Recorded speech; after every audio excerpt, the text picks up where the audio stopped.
Good morning friends. இப்போது நம்ம ஃப்ளப்பிக்காக ஒரு ஏதாச்சும் டிஃப்ரெண்ட்டாக பண்ணலான்னு யோசிச்சுட்டு இருந்தேன். சரி, அன்றைக்கி கொடுத்து பார்ப்போம். எப்படி ரியாக்ட் பண்ணுறான்னு தெரியல. ட்ரை பண்ணி பார்ப்போம் எப்படி பண்ணுறான், என்ன பண்ணுறான்னு. என்ன தெரில, சார் வேறு என்னமோ ரொம்ப சோகமாக இருக்கார். அவரை குஷிப்படுத்தணும்ல, அதனால் ஏதோ டிஃப்ரெண்ட்டாக கொடுத்து பார்ப்போம், ட்ரை பண்ணுவோம். ஆனால் எப்படி ரியாக்ட் பண்ணுறதுனால தெரியாது. பார்க்கலாம், என்ன பண்ணுறேன்னு பார்க்கலாம். ஃப்ளஃபி இங்கே வா. ஃப்ளஃபி இங்கே வாடா. டேய் நினைச்சு வேண்டாம். இந்த வா வா.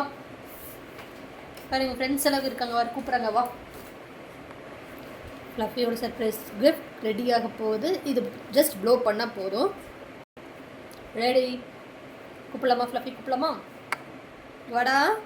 இந்த இந்த இந்த இந்த இந்த இந்த